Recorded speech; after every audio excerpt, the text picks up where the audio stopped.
Well, the Tennessee Vols are back at it with the gimmicks again this weekend. After a bye week last week, it's time for Checker Neyland.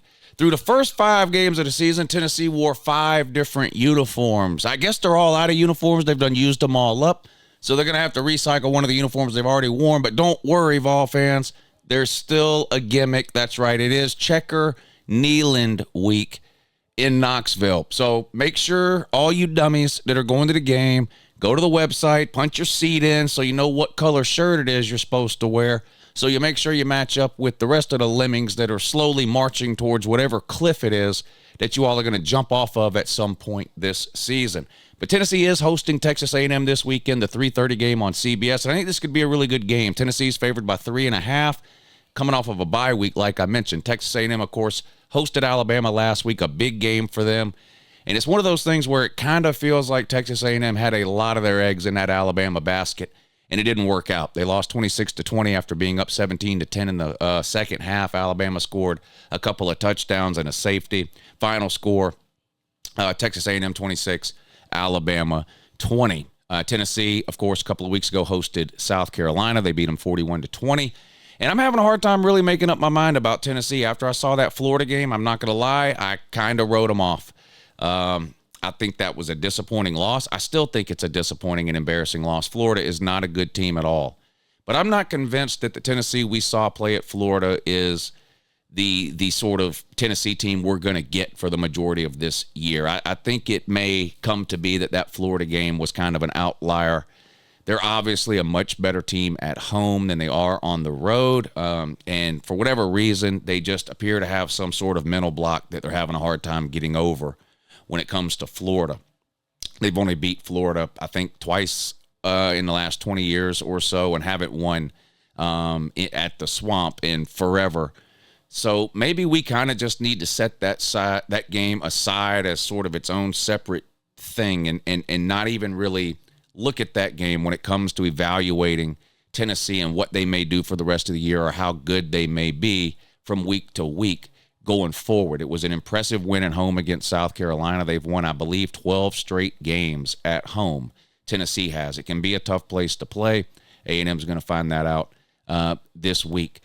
I'm worried about Texas A&M coming off of the Alabama game. Not only was that a big emotional game where, like I mentioned, it feels like Texas A&M and Jimbo Fisher had a lot put into that game and it didn't work out.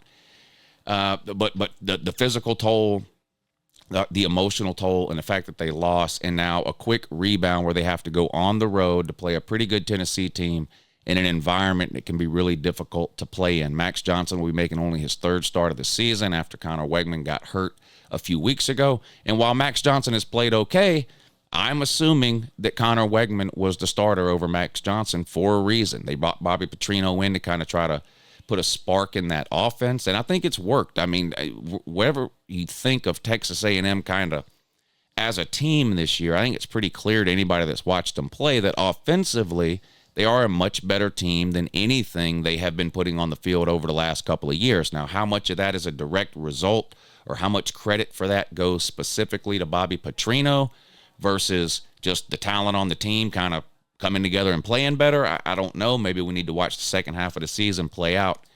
But it feels like, and I know I've said this a lot, it feels like I say this about every single Texas A&M game. It feels like a must-win game for Texas A&M and Jimbo Fisher in particular in terms of his longevity past this season as head coach at Texas A&M. A bad loss on the road at Miami where they basically got blown out in the second half. Miami, turns around. Now they lose to Georgia Tech. So how bad of a loss was that for Texas A&M? I'm not so sure. But if they win 5 or 6 games again, it's just going to be impossible, I think, for Texas A&M to keep Jimbo Fisher. It feels like a last-ditch effort bringing Bobby Petrino in, turning the offensive play calling over to him and things like that. And if it doesn't work out, if they're sitting there at the end of the season at 5-7 or even at 6-6 with a bowl game, I don't know how you keep Jimbo Fisher going forward. Now, the question is going to be, what if they go 8-4? It seems like they've been going 8-4 forever, right? If they go 8-4 again, do they give them another year with Bobby Petrino? I don't know. I think 8-4 is kind of the most difficult scenario in terms of trying to figure out what would happen with Jimbo Fisher. I think most people agree if he wins 5 or 6 games, he's gone. I think most people agree if they win 10 or more, he stays. What if they win 8 or 9? I don't know. And they're already sitting on 2 losses, the loss to Miami, the loss to Alabama at home. Now, technically, they're still alive in the SEC West. They have a chance to backdoor their way in, only one of those 2 losses being a conference loss.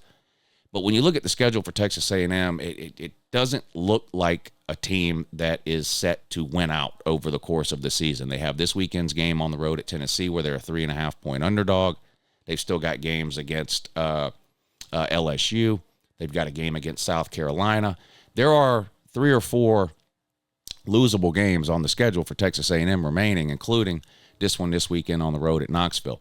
Tennessee, offensively, a very balanced team, and it's going to be interesting. This will be the best defense that Tennessee has played, for sure. Texas A&M is very talented. They've got probably the best front 4 in the SEC.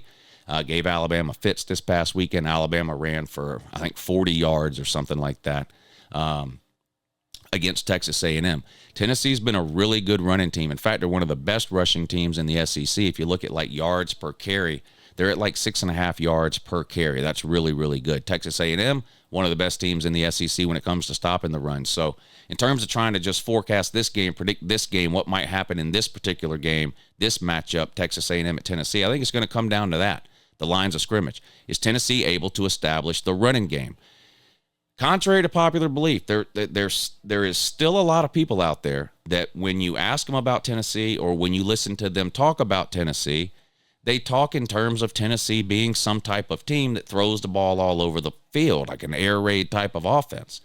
That was not true last year, and it's definitely not the case this year. They're a very balanced team when it comes to running and passing. They do a really good job of using the run to set up the pass. And, yeah, they take a lot of deep shots over the course of a game, but that, again, that is set up by the running game. And this season in particular, Tennessee has had a really, really good running game.